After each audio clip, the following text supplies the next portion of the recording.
Here's a video on dividing a 4-digit dividend by a 2-digit divisor. First thing we're going to do, we're going to make a multiples box.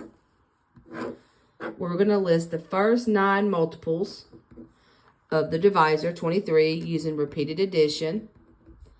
This is going to tell us what we can subtract from the dividend.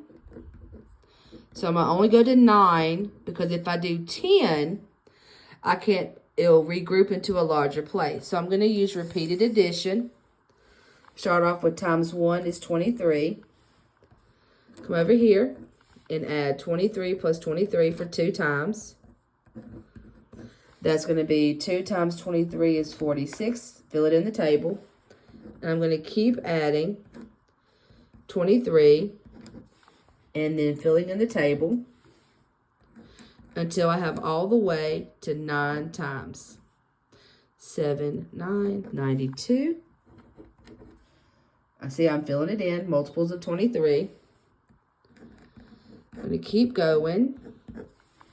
And I have 115. And like I said, I'm going to do this until I have 9 sets. And if I run out of room, I'm just going to come to the side.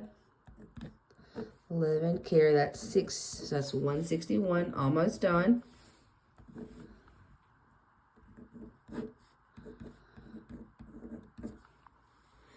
And I'm on my last one and I ran out of room. So I'm going to come over here and add. And so now I have my table. So I'm going to use this table.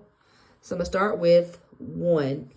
Do I have anything on this side of the chart that can subtract from 1, not minus 1? Nope, nothing's small enough. So I'm going to do 13. Well, there's not a number smaller than 13. So I'm going to go all the way to 136. And I'll look over here. And the only number closest to 136 without going past is 115. So I'm going to write 115 under my number. And before I subtract, I'm going to write how many times did it take to get that. It took 5. Well, I didn't use the 1, so I put an X. I didn't use the 3. So I'm going to put the 5 above the 6. We're going to subtract. And then we're going to bring down one number at a time, which is the 8. We're going to come over here and find what is closest to 218, which is 207. All right, before we subtract, 207 was 9 times. So we're going to put a 9 above the 8 because we only had to bring down one number. And now we subtract. We got 1, 1, 0. So our answer is 59, remainder 11. And that is our strategy of using the multiples chart and repeated addition to help us with our division of a 4-digit number by a 2-digit number.